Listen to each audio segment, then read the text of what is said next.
Number the Stars, pages 120 through 127. Chapter 16. I will tell you just a little. Poor Blossom, Uncle Henrik said, laughing after dinner that evening. It was bad enough that your mother was going to milk her, after all these years of city life, but Anne Marie, to do it for the very first time, I'm surprised Blossom didn't kick you. Mamma laughed too. She sat in a comfortable chair that Uncle Henrik had moved from the living room and placed in the corner of the kitchen. Her leg, in a clean white cast to her knee, was on a footstool. Amory didn't mind their laughing. It had been funny. When she had arrived back at the farmhouse, she had run along the road to avoid the soldiers who might still be in the woods. Now carrying nothing, she was in no danger. Mamma and Kirsty were gone. There was a note hastily written from Mamma that the doctor was taking her in his car to the local hospital, that they would be back soon. But the noise from Blossom, forgotten, unmilked, uncomfortable in the barn, had sent Amory warily out with the milking bucket. She had done her best, trying to ignore Blossom's irritated snorts and tossing head, remembering how Uncle Henrik's hands had worked with a firm, rhythmic pulling motion, and she had milked. I could have done it, Kirsty announced. You only have to pull and it squirts out. I could do it easily. Amory rolled her eyes. I'd like to see you try, she thought. Is Ellen coming back? Kirsty asked, forgetting the cow after a moment. She said she'd make a dress for my doll. Amory and I will help you make a dress, Mama told her. Ellen had to go with her parents. Wasn't that a nice surprise that the Rosens came last night to get her? She should have waked me up to say goodbye, Kirsty grumbled, spooning some imaginary food into the painted mouth of the doll she had propped in the chair beside her.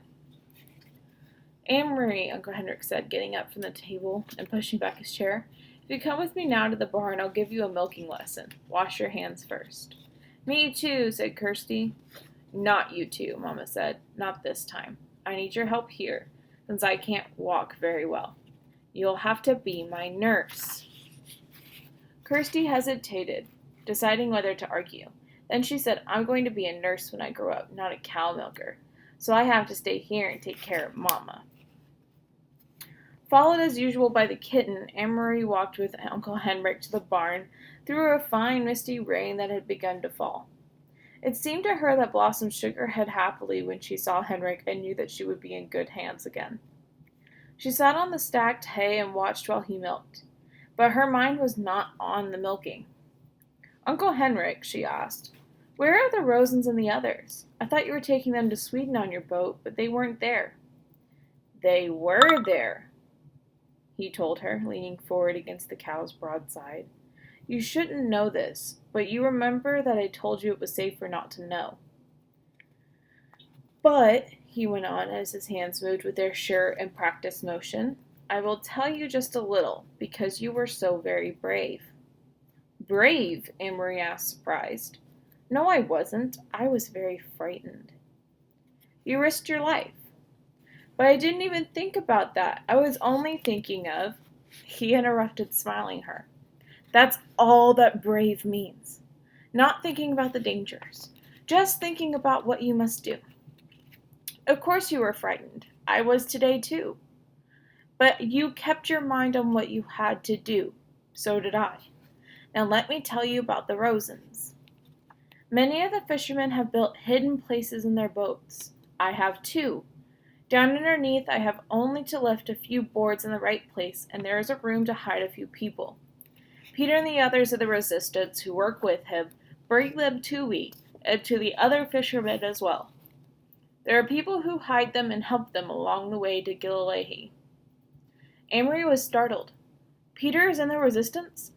Of course! I should have known. He brings Mama and Papa the secret newspaper, the Free Dansk, and he always seems to be on the move. I should have figured it out myself. He is a very, very brave young man, Uncle Henrik said. They all are. Amory frowned, remembering the empty boat that morning. Were the Rosens and the others there then, underneath, when I brought the basket? Uncle Henrik nodded. I heard nothing, Amory said. Of course, they had to be absolutely quiet for many hours. The baby was drugged so it wouldn't wake and cry. Could they hear me when I talked to you? Yes, your friend Ellen told me later that they heard you, and they heard the soldiers who came to search the boat. Amory's eyes widened. Soldiers came, she asked.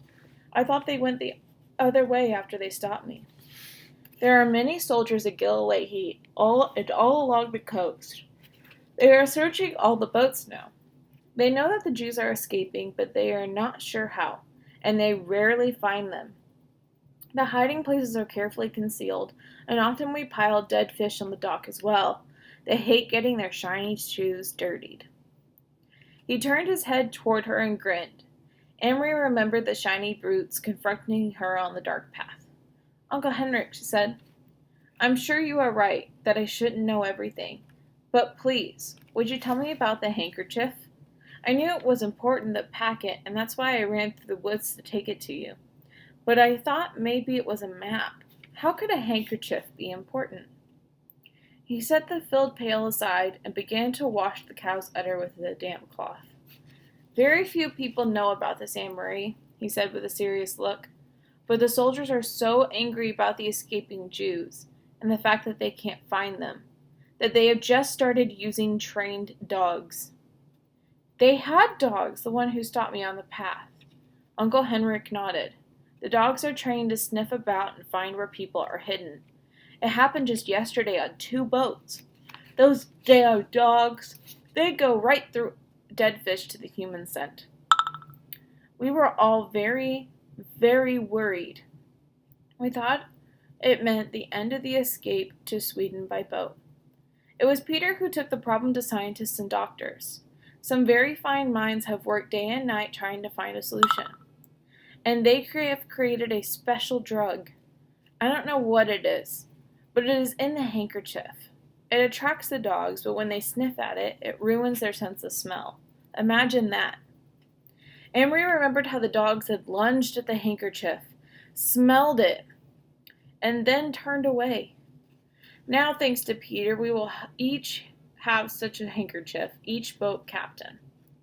When the soldiers board our boats, we will simply pull the handkerchief out of our pockets. The Germans will probably think we all have bad colds. The dogs will sniff the handkerchiefs we are holding, and then roam the boat and find nothing. They will smell nothing. Did they bring dogs to your boat this morning? Yes, not 20 minutes after you had gone. I was about to pull away from the dock when the soldiers appeared and ordered me to halt. They came aboard, searched, and found nothing. By then, of course, I had the handkerchief. If I had not, well, his voice trailed off and he didn't finish the sentence. He didn't need to. If she had not found the packet where Mr. Rosen had dropped it, if she had not run through the woods, if the soldiers had taken the basket, if she had not reached the boat in time. All of the ifs whirled in Anne-Marie's head. Are they safe in Sweden now? She asked. You're sure? Uncle Henrik stood and patted the cow's head. I saw them ashore. There were people waiting to take them to shelter. They are quite safe there. But what if the Nazis invade Sweden? Will the Rosens have to run away again? That won't happen. For reasons of their own, the Nazis want Sweden to remain free. It is very complicated. Amory's thoughts turned to her friends hiding under the deck of the Ingberg. It must have been awful for them so many hours there, she murmured. Was it dark in the hiding place? Dark and cold and very damp, cramped, said and Miss Rosen was seasick.